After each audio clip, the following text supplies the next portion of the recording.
Assalamualaikum, perkenalkan nama saya Tazkia Aroyan dari kelompok Mahitam. Kita di sini akan sharing tentang kesehatan mental. Oke, pertama-tama saya bacakan artikelnya dulu terlebih dahulu. Mohon didengarkan ya teman-teman. Kepekaan dan kesadaran terhadap kesehatan mental tak hanya berlaku pada orang dewasa yang sedang produktif, tetapi juga anak-anak, remaja, bahkan lansia. Orang dengan kesehatan mental yang prima dapat beraktivitas secara produktif dan menggunakan potensi yang dimilikinya dengan maksimal. Ia juga mampu berpikir positif dan jernih ketika dihadapkan dengan berbagai persoalan. Hal ini akan menuntun dirinya menjadi pribadi yang lebih baik dalam menyikapi masalah. Mental yang sehat juga baik untuk kehidupan sosial. Orang dengan mental yang sehat dapat berkomunikasi dengan baik, mudah bergaul, dan memiliki pertemanan yang sehat. Ia juga lebih mampu memberikan kontribusi yang baik kepada komunitas atau orang-orang di sekitarnya. Tidak hanya itu, kesehatan mental juga dapat memengaruhi kesehatan fisik. Seperti kata pepatah, dalam tubuh yang sehat terdapat jiwa yang kuat. Seseorang dengan kesehatan mental yang baik terbukti beresiko lebih rendah terkena penyakit kronis seperti stroke, diabetes tipe 2, dan penyakit jantung. Kesehatan mental atau jiwa menurut Undang-Undang Nomor 18 Tahun 2014 tentang Kesehatan Jiwa merupakan kondisi di mana seseorang individu dapat berkembang secara fisik, mental, spiritual, dan sosial sehingga individu tersebut menyadari kemampuan sendiri, dapat mengatasi tekanan, dapat bekerja secara produktif, dan mampu memberikan kontribusi untuk komunitasnya. Hal itu juga berarti kesehatan mental mempunyai pengaruh terhadap fisik seseorang dan juga akan mengganggu produktivitas. Berdasarkan riset kesehatan dasar Riskesdas 2018, menjelaskan lebih dari 19 juta penduduk berusia lebih dari 15 tahun mengalami gangguan mental emosional, dan lebih dari 12 juta penduduk berusia lebih dari 15 tahun mengalami depresi. Hal ini dapat disimpulkan bahwa rata-rata penduduk Indonesia yang mengalami gangguan kesehatan mental adalah remaja, di mana pada rentan usia tersebut, emosi masih belum stabil dan menyebabkan remaja mengalami gangguan kesehatan mental. Kesehatan mental sangat penting untuk menunjang produktivitas dan kualitas kesehatan fisik. Gangguan mental atau kejiwaan bisa dialami oleh siapa saja. Data Riskesdas, Riset Kesehatan Dasar 2018 menunjukkan prevalensi gangguan mental emosional yang ditunjukkan dengan gejala-gejala depresi dan kecemasan anak usia 15 tahun ke atas mencapai sekitar 6,1% dari jumlah penduduk Indonesia atau setara dengan 11 juta orang. Pada usia remaja 15-24 tahun memiliki persentase depresi sebesar 6,2%. Depresi berat akan mengalami kecenderungan untuk menyakiti diri sendiri atau self-harm hingga bunuh diri. Sebesar 80-90% kasus bunuh diri merupakan akibat dari depresi dan kecemasan. Kasus bunuh diri di Indonesia bisa mencapai 10.000 atau setara dengan setiap 1 jam terdapat kasus bunuh diri. Menurut ahli sosiologis, 4,2% siswa di Indonesia pernah berpikir bunuh diri. Pada kalangan mahasiswa, sebesar 6,9% mempunyai niatan untuk bunuh diri, sedangkan 3% lain pernah melakukan percobaan bunuh diri. Depresi pada remaja bisa diakibatkan oleh beberapa hal seperti tekanan dalam bidang akademik, perundungan atau bullying, faktor keluarga, dan permasalahan ekonomi. Depresi terjadi dengan salah satu ciri adalah dengan stres dan kecemasan berkepanjangan yang menyebabkan terhambatnya aktivitas dan menurunnya kualitas fisik.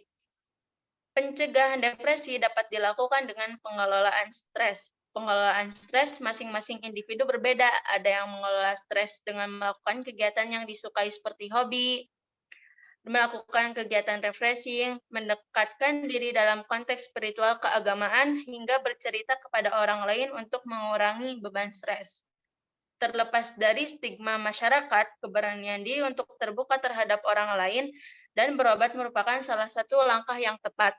Di era digital seperti sekarang, banyak platform yang menyediakan layanan konsultasi secara daring dengan biaya maupun gratis. Selain itu, beberapa puskesmas telah menyediakan layanan konsultasi psikologi dengan biaya gratis maupun berbayar dengan harga terjangkau. Akan tetapi, pemahaman akan kesehatan mental di Indonesia cenderung rendah. Hal ini dibuktikan dengan tingkat pemasungan orang dengan gangguan jiwa sebesar 14% pernah pasung seumur hidup dan 31,5% dipasung 3 bulan terakhir. Selain itu, sebesar 91% masyarakat Indonesia yang mengalami gangguan jiwa tidak tertangani dengan baik dan hanya 9% sisanya yang dapat tertangani. Tidak ditangani dengan baik bisa menjadi indikasi akan kurangnya fasilitas kesehatan mental ditambah kurangnya pemahaman akan kesehatan mental. Masyarakat cenderung memberi stigma negatif terhadap orang dengan gangguan mental atau jiwa, yaitu dengan mencela dan menganggapnya sebagai aib. Anggapan akan orang gila.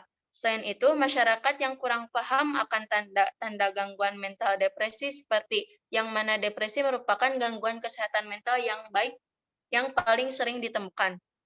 Hal ini menyebabkan orang dengan kesehatan mental terganggu cenderung susah terbuka akan pengobatan dan masalah merasa lebih tertekan akan stigma masyarakat. Hendaknya masyarakat lebih terbuka dan peka akan gangguan kesehatan mental di sekitarnya. Masyarakat bisa menjadi pendengar yang baik bagi orang yang mengalami depresi maupun stres sebagai upaya meringankan beban mental. Pada masa ini, kesehatan mental menjadi isu yang hangat untuk diperbincangkan. Banyak orang yang masih berpikiran bahwa kesehatan hanya berupa kesehatan fisik semata.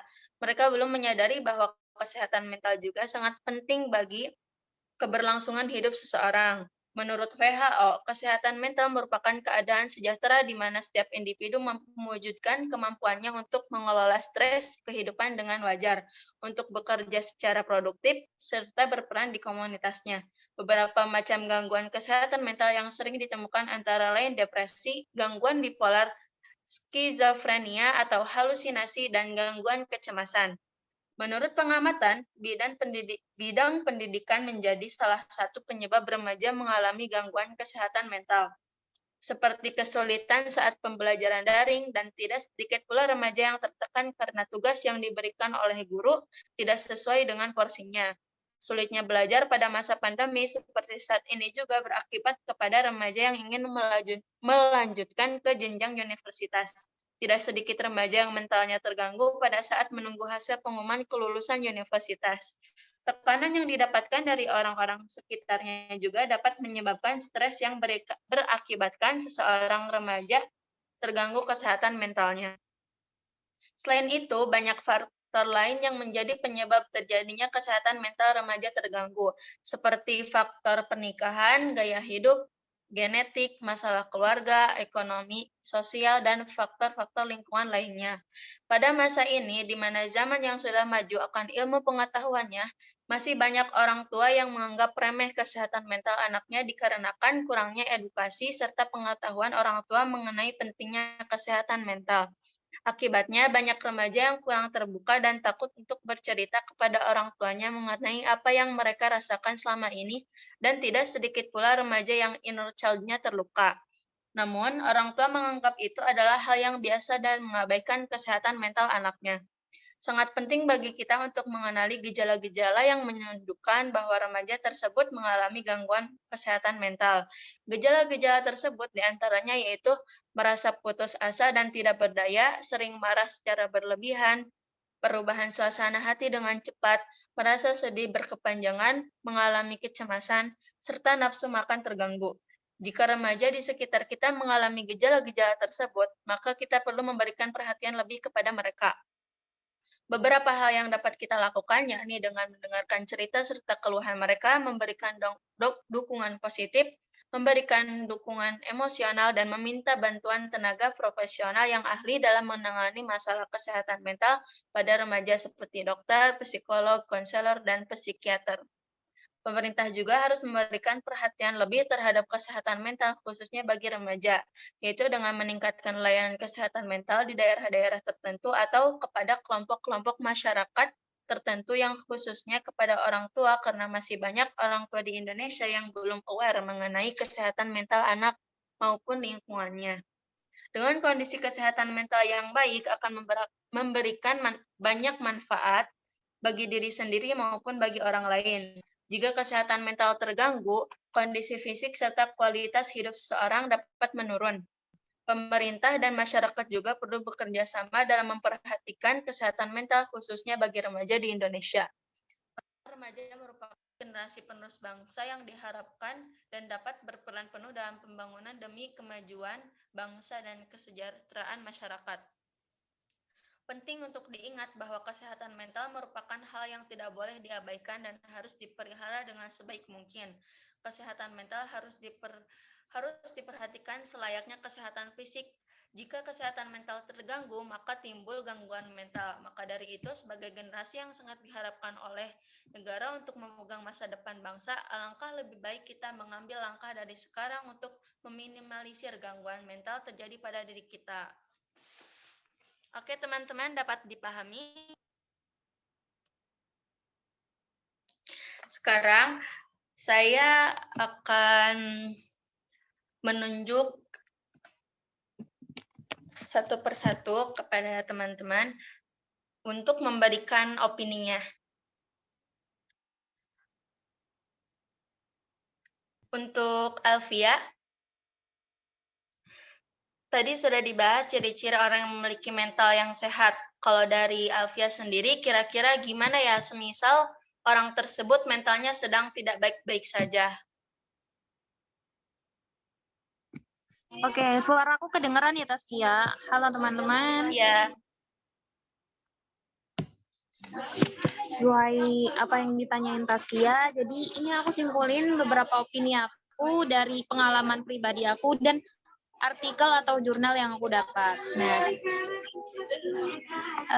orang yang mengalami gejala mental atau mentalnya nggak baik-baik saja, kalau menurut aku sendiri sih, orang yang mentalnya nggak sehat itu terlihat dari cara berkomunikasi, cara mengekspresikan emosinya, sama fisiknya. Nah, seperti sulit mengendalikan diri, sulit mengendalikan emosi, kurang tanggap dan dalam berkomunikasi, mudah dan tampak lesu atau terlihat agak tertekan, merasa sedih berkepanjangan, mati rasa dengan beberapa hal, merasa lelah yang signifikan, sering marah-marah berlebih, merasa putus asa dan tidak punya tidak berdaya, sering merasa bingung, khawatir atau takut, memiliki pengalaman yang buruk dan sesuatu yang sulit dilupakan, mengalami delusi, paranoid atau halusinasi, merasa sulit dalam berkonsentrasi dan cenderung menarik diri dari lingkungan. Jadi ya mungkin semua orang nggak bisa nggak bisa terlihat sama ya. Kalau mereka sakit ada yang bisa emosinya ditumbuhin, ada yang enggak. Jadi tergantung masing-masing. Ya begitu aja sih opini aku ya Taskia. Oke, terima kasih Alfia atas opini yang telah diberikan. Sekarang coba Anwar ya. Berdasarkan undang-undang tersebut, bagaimana caranya kita supaya bisa mencapai kondisi seperti yang telah dijelaskan tadi? Oke, sebelumnya suara aku jelaskan ya. Iya. Oke, terima kasih atas waktunya dan mohon maaf apabila pencahayaannya itu agak kurang gitu. Nah, tadi kan udah disebutkan ya kayak definisinya berdasarkan undang-undang yang telah dijelaskan. Aku di sini mengutip dari laman promkes.kemkes.go.id bahwasannya terdapat beberapa jiwa atau mental itu ya. Jadi yang pertama itu ada mengenali diri sendiri. Mengenali diri sendiri itu maksudnya kita bisa memahami apa yang kita rasakan dan apa yang kita butuhkan supaya kita bisa lebih paham apa sih yang sedang terjadi terhadap diri kita gitu. Kemudian yang kedua adalah mengambil waktu untuk diri sendiri. Kita pasti kadang pernah kayak ngerasa capek atau lelah sama segala sesuatu. Kita itu perlu waktu untuk beristirahat atau istilah kerennya itu me time ya. Jadi intinya kita pokoknya harus istirahat karena itu juga berguna untuk menjaga kesehatan mental kita. Kemudian yang ketiga adalah bebas dari segala jenis layar. Ini maksudnya adalah dari layar teknologi ya, kayak misalnya handphone atau laptop, terus dari sosial media juga. Kadang kan kita kalau misalnya buka sosial media ada sesuatu yang bikin kita parno, itu kan bisa bikin kita jadi panik dan sebagainya. Itu juga makanya kita harus bisa mengurangi frekuensi dari penggunaan layar yang saya maksud di sini ya, yaitu teknologi itu sendiri. Kemudian yang keempat adalah menulis. Menulis di sini dimaksudkan bahwasanya kita bisa menuangkan apa yang kita rasakan yang tidak bisa kita sampaikan kepada orang lain, kita bisa menulisnya dan menyimpannya di catatan harian kita milik sendiri gitu. Maaf, di catatan harian milik kita sendiri gitu. Karena dengan menulis kita bisa mengekspresikan apa yang kita rasakan. Kemudian selanjutnya adalah berolahraga. Dengan berolahraga kita juga karena kesehatan mental itu ada kaitannya juga dengan kesehatan fisik yang mungkin akan dibahas di opini teman-teman yang selanjutnya ya. Kemudian yang terakhir adalah mengurangi minuman beralkohol. Ini juga sama ya, karena minuman beralkohol itu kan sudah jelas bahwasannya akan merusak tubuh kita. Jadi kita harus bisa mengurangi minuman beralkohol, kalau bisa kita tidak perlu. Mungkin cukup segitu saja ya opini dari saya. Semoga dapat dipahami dengan mudah bagi teman-teman semuanya. Terima kasih. Oke, terima kasih Anwar atas opininya. Sekarang saya mau Helda deh.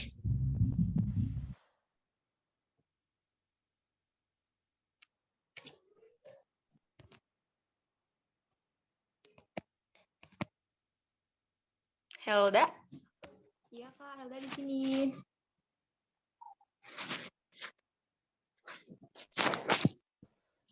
Suara saya terdengar jelas? Iya, dengar. Oke. Menurut Helda, apakah penting untuk mengetahui dan memahami tentunya gejala-gejala kesehatan mental dalam diri kita? Sebelumnya, terima kasih buat moderator untuk kesempatannya. Jadi saya akan menjawab. Menurut Helda penting banget karena seperti yang udah dijelaskan sebelumnya, kesehatan mental yang baik mampu menciptakan pandangan yang positif, baik untuk diri sendiri maupun orang lain. Karena kesehatan mental berkaitan dengan kesehatan fisik. Penyakit-penyakit yang muncul akibat kurangnya kesehatan mental antara lain gangguan bipolar, kecemasan, gangguan stres pasca trauma, dan gangguan obsesif kompulsif, dan psikosis. Selain itu, tak jarang juga kesehatan mental dapat memicu tindakan bunuh diri. Jadi, penting sekali bagi kita untuk mengetahui gejala-gejala kesehatan mental agar terhindar dari penyakit akibat dari kurangnya kesehatan mental. Selain itu, dengan mengetahui gejala-gejala kesehatan mental yang ada di dalam diri kita, itu dapat membuat hidup kita lebih bahagia. Sekian opini dari saya.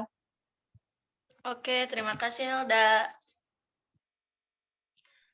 Selanjutnya saya mau tanya ke Rifki. Rifki, dari data yang disajikan tadi, mayoritas katanya remaja kan ya?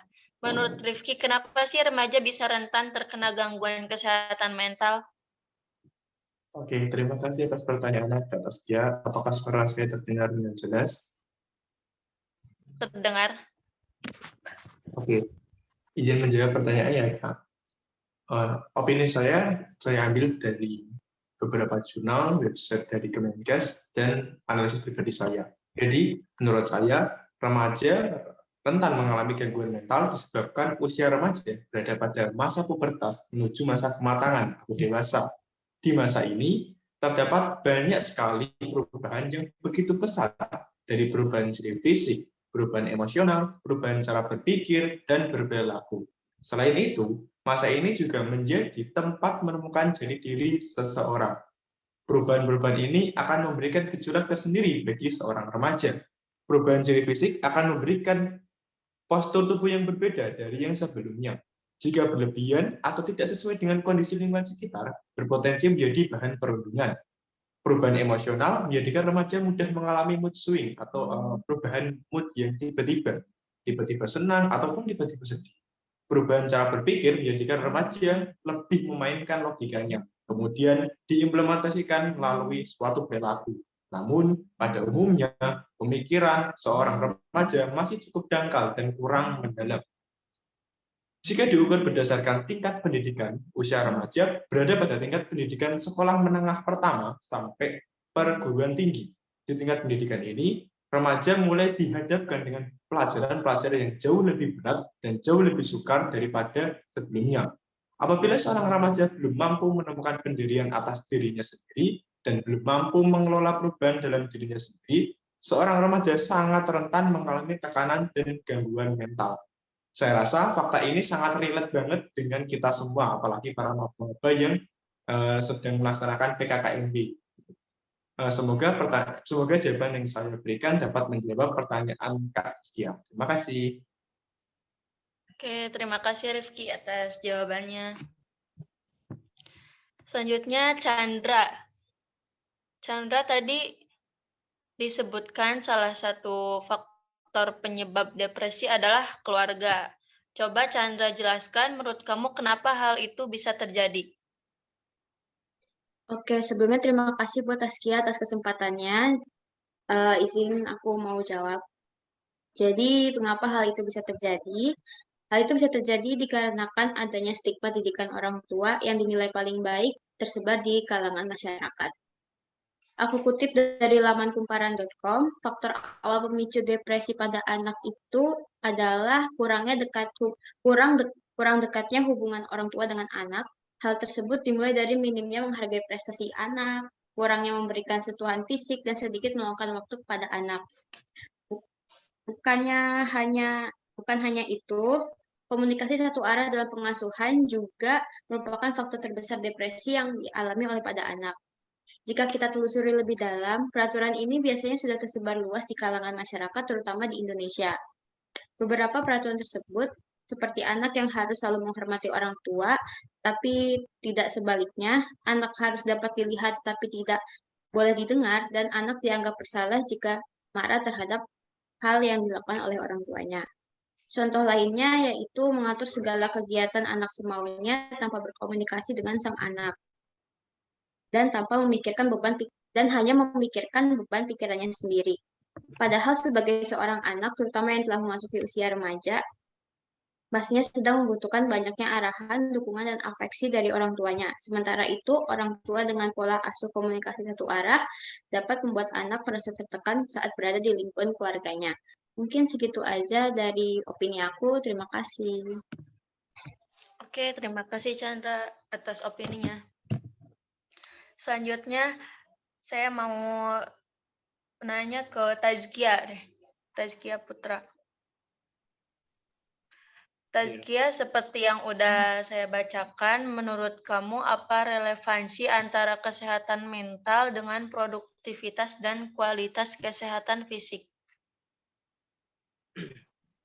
Terima kasih atas pertanyaannya, Tazkia. Jadi, menurut aku di kesehatan mental, kesehatan fisik, dan produktivitas fisik itu ada relevansinya. Sebagai contoh kecil ya, mungkin teman-teman juga di sini suka ngerasain gitu, ketika lagi stres, banyak beban tugas dari sekolah, itu kadang kita jadi sulit tidur, susah makan, atau bahkan jadi sering makan yang pada akhirnya menyebabkan kita jadi kurang tidur, berat badan naik, ataupun turun gitu. Nah, itu sebagai contoh kecil. Ternyata ada penjelasan ilmiahnya yang aku baca dari artikel jurnal dari Riskesdas, Riset Kesehatan Dasar. Jadi, ternyata sistem emosional itu mempengaruhi otak melalui sistem neurohumoral yang menyebabkan gejala fisik yang dipengaruhi langsung oleh hormon adrenalin. Jadi, ketika kita lagi stres atau kita lagi merasakan sesuatu tentang emosi, misal deh marah, itu ada satu hormon yaitu hormon adrenalin kita yang bakal meningkat. Nah, apa sih akibat dari hormon adrenalin kita yang meningkat itu? Pertama, kita bisa jadi sakit kepala, terus kita bisa jadi insomnia, kita bisa jadi gelisah, bahkan depresi, bahkan yang paling parahnya kita bisa kena penyakit jantung. Kok bisa? Jadi di samping dari sakit kepala dan lain-lain itu, ketika hormon adrenalin kita meningkat, seperti yang jurnal ini bahas, ketika hormon adrenalin ini meningkat, kadar asam lemak bebas pun meningkat. Nah, kadar asam lemak ini kalau misalkan tidak dikurangi, itu bakal diolah di hati menjadi kolesterol, dan triglycerid. Nah, bagaimana cara menguranginya? Cara menguranginya itu dengan cara itu menjalani hobi, bekerja, ataupun berolahraga. Seperti yang dibilang kayak untuk melepas stres kita harus menjalani hobi, olahraga, ataupun aktivitas lainnya. Nah, kalau misalkan kadar kolesterol itu tidak dikurangi, bakal menimbun di pembuluh darah, termasuk pembuluh darah yang ada di jantung yang pada akhirnya bisa menyebabkan tekanan darah tinggi di jantung. Maka dari itu penting bagi kita untuk menjaga kesehatan mental sih. Dengan cara itu, menjalani hobi, bekerja, ataupun berolahraga. Jadi tubuh kita harus tetap produktif dengan kegiatan yang positif agar terhindar dari penyakit-penyakit yang tadi sudah disebutkan. Kurang lebih begitu opini dari aku, Tazkia. Terima kasih. Oke, terima kasih Tazkia atas opininya. Sekarang saya ingin bertanya ke Marcelo. Oke, Marcelo, terkait bercerita ke orang lain atau bahkan konsultasi ke tenaga ahli itu tentunya dibutuhkan keberanian yang luar biasa. Namun, itu bukanlah hal yang mudah. Lalu bagaimana caranya agar kita dapat memberanikan diri? Ya, sebelumnya terima kasih untuk Tazkia untuk memberikan kesempatan saya menjawab. Untuk orang yang kondisinya sedang tidak baik-baik, memang sangat sulit untuk bisa percaya kepada orang lain, maupun itu teman terdekatnya sendiri. Kita sendiri tidak bisa meyakinkan mereka agar bisa cerita tentang masalahnya kepada kita. Akan tetapi, kita sebagai temannya dapat membantu dengan cara yang lain, seperti menjadi teman yang suportif dan tidak menjudge kondisi yang belum kita ketahui kondisi permasalahannya kenapa. Dari hal yang telah kita lakukan tersebut dapat menumbuhkan rasa percaya diri dan kepercayaan teman. Suaranya. Halo. Ada suaranya. Seperti menjadi teman yang suportif dan tidak menjudge kondisi yang belum kita ketahui kondisinya, permasalahannya kenapa. Dari hal yang telah kita lakukan tersebut dapat menumbuhkan rasa percaya diri dan kepercayaan teman terhadap diri kita, dan mungkin setelah apa yang kita lakukan mereka bisa mulai terbuka dan menceritakan permasalahannya kepada kita atau mungkin ke para ahli. Karena biasanya orang yang memiliki mental yang kurang sehat sangat sulit untuk bisa berani bercerita ke orang lain. Ya, segitu dari saya. Oke, terima kasih Marcelo atas opininya. Selanjutnya ke Bayu. Oke, Bayu, melihat angka kasus bunuh diri di Indonesia, menurut Bayu bagaimana caranya supaya kita bisa menekan angka tersebut hingga mendekati 0? Halo, terima kasih Tazkia. Sebelumnya suara saya apa terdengar jelas? Ya, terdengar. Saya mengutip opini ini dari website Halo Dokter. Di sini dikatakan bahwa ada beberapa cara yang dapat kita lakukan untuk menekan angka bunuh diri yang ada di Indonesia. Yang pertama, ajak ia berdiskusi dan jadilah pendengar yang baik. Seseorang yang berkeinginan untuk bunuh diri biasanya sedang mengalami suatu masalah berat. Oleh karena itu, peran kita sangat penting dalam membuka percakapan yang hangat, agar ia mau berbagi cerita terkait apa yang sedang dirasakannya. Yang kedua, bantu selesaikan masalah dia semampu mungkin. Seseorang yang memiliki keinginan untuk bunuh diri sangat menderita secara emosional. Bunuh diri dianggap sebagai satu-satunya jalan keluar bagi mereka yang tidak bisa menghadapi masalahnya sendiri. Maka dari itu, cobalah untuk tawarkan bantuan apa saja yang mungkin seseorang butuhkan. Yakinkan pada diri kita bahwa kita bisa membantu masalah seseorang itu. Bila memang permasalahan dirasa cukup besar, kita bisa melibatkan kerabat maupun keluarga untuk ikut membantu memecahkan masalah tersebut. Dan yang ketiga, jangan biarkan ia kesepian. Karena bunuh diri seringkali dilakukan secara diam-diam, Sebisa mungkin jangan biarkan ia sendirian. Temani ia setiap waktu agar tidak terjadi hal-hal yang tidak diinginkan. Selain itu, singkirkan semua barang-barang yang dianggap berbahaya, seperti senjata api, senjata tajam, atau barang-barang lain yang berpotensi digunakan untuk mengakhiri hidup seseorang.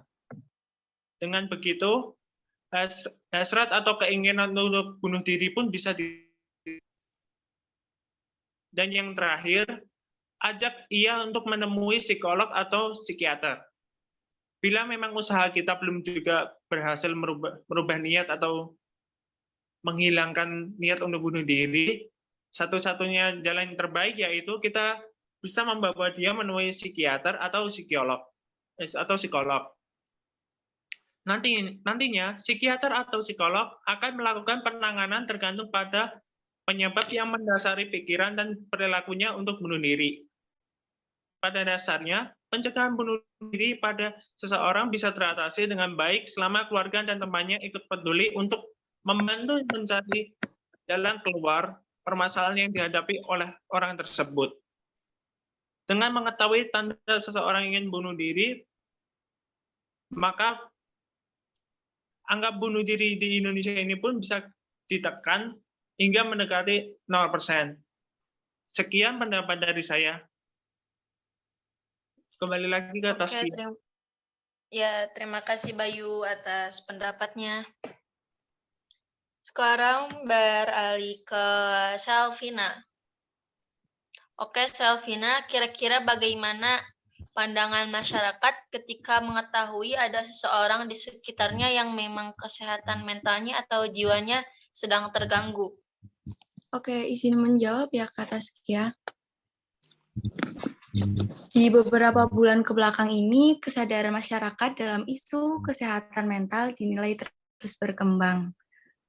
Dulu mungkin masyarakat masih menutup mata ketika membahas kesehatan mental karena dianggap hal yang tabu. Meski begitu, beberapa masyarakat memberikan stigma bahwa orang dengan gejala kesehatan mental adalah orang yang kurang tentang pengetahuan agama. Padahal gejala kesehatan mental yang paling sering ditemukan yaitu adanya depresi. Tapi sekarang sudah mulai banyak beberapa komunitas kampanye, obrolan di media sosial, bahkan dijadikan karya film yang mengulas kesehatan mental. Jadi itu opini aku tentang pandangan masyarakat ketika seseorang di sekitar yang mengalami kesehatan mental, kata Taskia. Oke, terima kasih Selvina atas ininya. Sama-sama. Sekarang pertanyaan ditunjukkan ke Nokdila. Untuk Nokdila, tadi kan disebutkan salah satu cara pencegahan depresi adalah dengan bercerita ke orang lain. Menurut Nokdila itu seberapa besar sih pengaruhnya jika bercerita ke orang lain itu? Oke, sebelumnya terima kasih izin menjawab. Suara aku udah kedengeran, teman-teman? Kedengeran. Iya kan, seberapa besar pengaruh gitu. Tadi seperti yang disebutkan di awal, kalau misalnya berani bercerita ke orang lain itu kan udah merupakan langkah yang tepat. Jadi pengaruhnya itu pasti besar banget. Namun kan permasalahannya itu banyak orang yang depresi itu karena mereka tuh benar-benar tertutup. Mereka tuh terlalu memikirkan semuanya sendirian gitu. Nah mungkin orang-orang terdekat kayak keluarga, teman itu harus bisa lebih peka gitu. Kita harus bisa ngenalin karakter dia tuh orangnya tertutup atau terbuka gitu. Karena ya tadi kalau misalnya dia tertutup itu pasti dia bakalan susah buat cerita ke orang lain. Kalau misalnya orang yang terbuka itu kan dia enak tuh apa-apa cerita gitu. Padahal kan kalau misalnya kita cerita ke orang lain tuh kadang berasa plong gitu meskipun kita nggak dikasih solusi, tapi kalau misalnya udah cerita tuh kayak beban tuh hilanglah sedikit gitu. Tapi kan kalau di kasus depresi ini banyaknya tuh orang-orang yang tertutup gitu. Jadi ya buat lingkungan sekitar tuh kayak orang tua, temen itu harus lebih peka gitu. Apalagi orang tua ya itu harus benar-benar ngenalin banget karakter anaknya tuh kayak gimana. Ya mungkin itu aja opini dari aku. Terima kasih banyak. Oke, terima kasih Nakdila. Sekarang ke Arvika. Oke, Arvika. Menurut kamu, apakah kesehatan mental sama pentingnya dengan kesehatan fisik? Baik, terima kasih Tasya atas pertanyaan yang sudah diajukan. Apakah suara aku terdengar dengan jelas? Ya, kedengaran. Jadi, menurut aku kesehatan mental itu sama pentingnya dengan kesehatan fisik. Karena mental yang sehat tentunya akan membuat pikiran kita menjadi positif, sehingga tubuh akan berfungsi dengan baik secara emosional, psikologis, sosial, dan tentunya akan mempengaruhi cara berpikir, merasakan, dan berperilaku. Nah, di ilmu pengobatan psikosomatis dijelaskan bahwa apa yang terjadi di otak kita bisa mempengaruhi badan secara keseluruhan. Oleh karena itu, maka tak heran jika ada orang stres yang mengalami tegang leher karena adanya interconnection atau keterkaitan. Oke, cukup Arvika. Oke, terima kasih atas opininya. Selanjutnya saya mau nanya ke Fadilah. Untuk Fadilah, seperti yang disampaikan bahwa masyarakat cenderung menganggapnya sebuah aib dan mencelanya, bahkan menganggapnya gila ya. Menurut pendapat Fadilah, dampak apa yang akan terjadi dengan seseorang yang kesehatan mentalnya terganggu itu? Oke, terima kasih Tasya atas kesempatannya. Sebelumnya suara saya apakah terdengar? Ya, terdengar. Oke. Nah, menurut aku, orang jika kesehatan mentalnya terganggu, akan timbul gangguan mental atau penyakit mental seperti depresi, cemas, stres, atau susah untuk terbuka kepada orang lain. Nah, biasanya gangguan depresi paling sering nih dialami anak-anak remaja atau terutama korban pelecehan seksual. Banyak sekali kasus korban pelecehan seksual terjadi pada usia remaja, sehingga membuat korban mengalami depresi, yaitu gangguan kesehatan mental yang ditandai dengan suasana hati yang terus tertekan atau kehilangan minat untuk beraktivitas. Nah, banyak korban juga merasakan sedih secara terus-menerus. Selain itu, stres atau cemas seringkali nih kita rasakan sebagai siswa atau mahasiswa. Biasanya kita dapat tugas banyak dari dosen atau guru. Nah, banyak di antara kita suka untuk menunda-nunda mengerjakan tugas. Jadi, tugas menjadi menumpuk dan kita pun merasakan stres atau cemas karena kita dikejar deadline. Gitu sih Taskia dan teman-teman semua menurut opini dari aku. Ya, makasih Fadila atas opini yang telah disampaikan. Selanjutnya saya mau bertanya ke Uni. Oke, Uni, berkaitan dengan pertanyaan sebelumnya, boleh sebutkan faktor lain yang menjadi penyebab terjadinya gangguan kesehatan mental. Sebelumnya, terima kasih kepada moderator atas kesempatannya. Kesehatan mental dipengaruhi oleh peristiwa dalam kehidupan yang meninggalkan dampak yang besar pada kepribadian dan perilaku seseorang. Peristiwa-peristiwa tersebut dapat berupa kekerasan dalam rumah tangga, pelecehan anak, atau stres berat jangka panjang. Jika kesehatan mental terganggu, maka timbul gangguan mental atau penyakit mental. Gangguan mental dapat mengubah cara seseorang dalam menangani stres, berhubungan dengan orang lain, membuat pilihan, dan memicu hasrat untuk menyakiti diri sendiri. Faktor-faktor yang menjadi penyebab timbulnya gangguan pada kesehatan mental antara lain, yang pertama, faktor pemicu dengan suatu hal. Faktor yang menyebabkan gangguan kesehatan mental dapat terjadi karena terdapat pemicu. Yang kedua, faktor agama. Hal ini biasanya terjadi di lingkungan yang besar, sehingga bagi seseorang yang menjadi minoritas seringkali dikucilkan dan dijauhi. Yang ketiga, orientasi seksual. Hal ini terjadi apabila seseorang memiliki orientasi seksual yang dianggap aneh dan tidak biasa. Yang keempat, traumatis atau kehilangan seseorang. Pengalaman traumatis merupakan salah satu pemicu yang paling besar terhadap kesehatan mental. Pengalaman kehilangan seseorang dapat membuat jiwa kehilangan dan akhirnya menjadi pemicu timbulnya stres dan depresi. Yang kelima atau yang terakhir, fobia. Fobia yang terdapat di setiap orang sangat berbeda, mulai dari takut ketinggian, air, bahkan juga terdapat orang yang fobia terhadap buah. Sekian opini dari saya. Terima kasih. Oke, terima kasih Uni. Selanjutnya saya mau bertanya ke Amanda. Amanda, tadi dikatakan bahwa pemahaman kesehatan mental di Indonesia masih cenderung rendah. Menurut Amanda, bagaimana solusinya supaya masyarakat Indonesia lebih paham? Baik, terima kasih atas kesempatannya, Taskia. Jadi, kita sebagai warga Indonesia itu harus saling mengedukasi satu sama lain. Selain untuk meningkatkan pemahaman mengenai kesehatan mental, hal itu juga sebagai upaya pencegahan peningkatan penduduk yang mengalami gangguan jiwa atau gangguan kesehatan mental.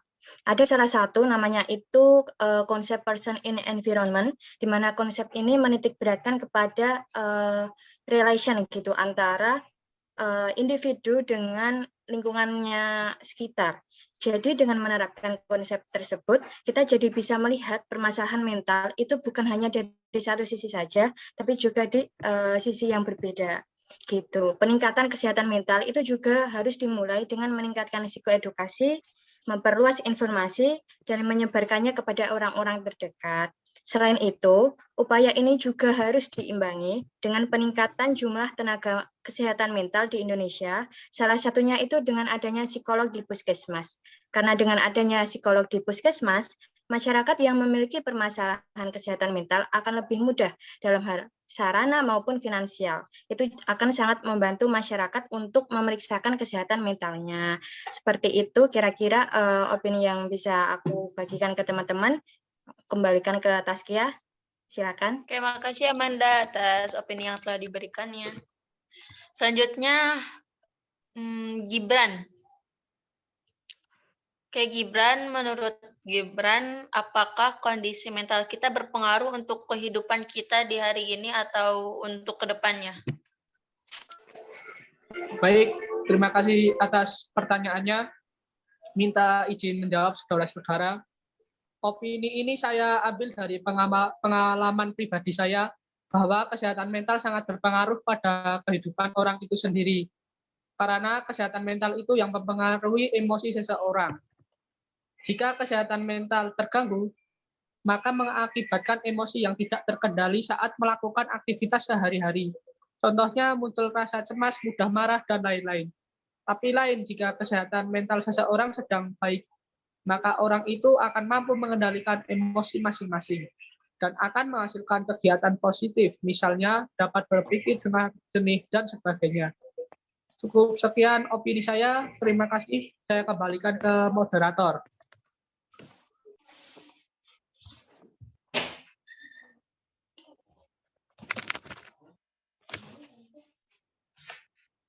Oke, terima kasih Gibran atas opininya. Selanjutnya ke Asih. Oke, buat Asih, sebutkan salah satu sebab para remaja zaman sekarang sering mengalami gangguan kesehatan mental. Ya, oke. Terima kasih kepada Taskia atas kesempatan dan pertanyaannya. Ya, remaja itu kan masa peralihan dari anak-anak ke dewasa yang usianya kisaran 12 sampai 24 tahun. Di mana pada usia ini mereka adalah seorang pelajar. Gangguan kesehatan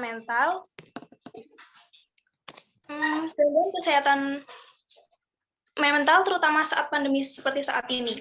Menurut Direktorat Jenderal Pencegahan dan Pengendalian Penyakit atau P2P Kementerian Kesehatan menyatakan bahwa kasus gangguan mental dan depresi mengalami peningkatan hingga 6,5% selama pandemi COVID-19 di Indonesia. Jadi total remaja yang mengalami gangguan kesehatan mental sekitar 12 juta jiwa. Dan rata-rata mereka adalah usia pelajar. Salah satu penyebab remaja mengalami gangguan kesehatan mental, terutama pada masa pandemi seperti saat ini, itu daring. Perubahan kehidupan sekolah yang tadinya secara langsung dan sekarang dilaksanakan secara online yang terasa membosankan. Tersebut membuat para remaja untuk terus beradaptasi. Karena daring, tugas terasa menjadi lebih banyak, yang membuat para pelajar banyaknya stres, bahkan mengalami depresi sampai ada yang bunuh diri. Selain itu, kecemasan juga dirasakan oleh para remaja yang membuat mentalnya terganggu. Ya, mungkin itu opini dari aku kembalikan pada Taskia. Terima kasih. Oke, terima kasih Asih atas opininya. Selanjutnya saya mau bertanya ke Jennifer. Ke Jennifer, menurut kamu berikan opini kamu tentang pentingnya kesehatan mental ini dalam kehidupan sehari-hari. Sebelumnya, apakah suara saya terdengar? Opini Lebih saya keras tentang sedikit, coba. Opini saya tentang pentingnya kesehatan mental itu, menurut saya kesehatan mental itu sangatlah penting karena kesehatan mental itu dapat membantu kita untuk mengelola stres dan membantu kita untuk berhubungan dengan orang lain dan membantu kita juga untuk menentukan sebuah pilihan. Karena jika kesehatan mental terganggu, maka pikiran dan suasana hati pasti juga akan terganggu.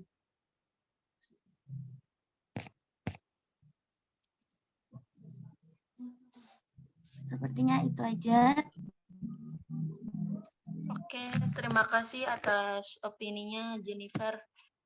Selanjutnya yang terakhir Amelia.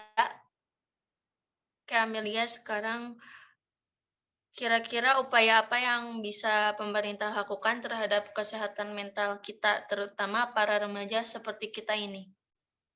Ya, sebelumnya terima kasih kepada moderator yang telah memberikan waktunya untuk saya menjawab opini ya. Seharusnya pemerintah memberikan perhatian khusus kepada layanan kesehatan maupun jiwa. Membicarakan perihal kesehatan mental yang ada di Indonesia. Hingga kini hal tersebut belum mendapatkan perihal yang sangat layak. Padahal jika mungkin lengkap kondisi kesehatan tanpa adanya kesehatan jiwa, ia juga memaparkan bahwa potensi kerugian ekonomi bangsa akibat penyakit jiwa cukup besar, yaitu sebesar 1 miliar untuk setiap harinya. Dan jika dilakukan perhitungan keluarga, itu bisa mencapai 5 miliar per hari. Nah, untuk itu pemerintah seharusnya dapat melakukan langkah-langkah yang berkaitan untuk penanganan kesehatan tersebut. Mungkin cukup sekian opini yang dapat saya sampaikan. Saya kembalikan ke moderator.